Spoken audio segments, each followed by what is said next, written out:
Mes appréhensions avant de partir étaient qu'on m'empêche de réaliser cette expédition parce qu'il y a tout plein de restrictions, de permis, d'autorisation qu'il faut avoir pour se rendre dans ces lieux-là que je n'avais pas. Et c'était aussi de mourir et de finir comme Maufray sur lesquels j'allais sur les traces. Le quotidien dans la jungle, c'est se gratter beaucoup. Je pense que c'est une bonne définition de la jungle, un endroit où on se gratte. Le principal moyen de transport était, j'en avais trois, c'était la pirogue, la marche à pied et le radeau.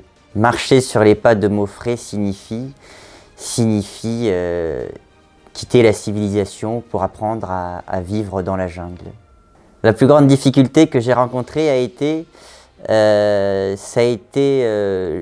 ma pirogue a coulé, et toutes mes affaires ont coulé, j'ai réussi à tout récupérer sauf ma machette et ma rame.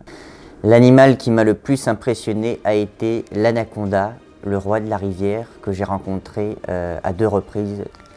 Pour me nourrir, j'avais des coquillettes, du riz et du couac périmé.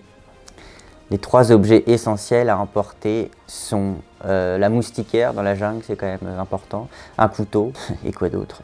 Bon allez, un hamac. Pendant mon périple, j'ai rencontré toutes sortes de choses. J'ai rencontré des lourtres, j'ai rencontré des toucans, j'ai rencontré des iguanes, des serpents, des migales. Pendant le voyage, ce qui m'a le plus marqué, c'est avoir cette impression que si j'avais réalisé ce voyage il y a 2 siècles, 3 siècles ou 30 000 ans, il aurait été le même. Ce voyage m'a appris que le couac périmé était tout à fait dégoûtant, que c'est plus facile de se construire une rame et un radeau avec une machette qu'avec un opinel, et que j'adore les anacondas. Mon expérience en 3 mots, Maufray, peur et bonheur.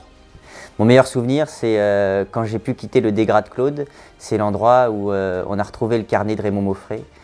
Pour mon prochain voyage, je voudrais aller dans le Grand Nord. J'aimerais traverser, en gros partir de Norvège et atteindre le Canada.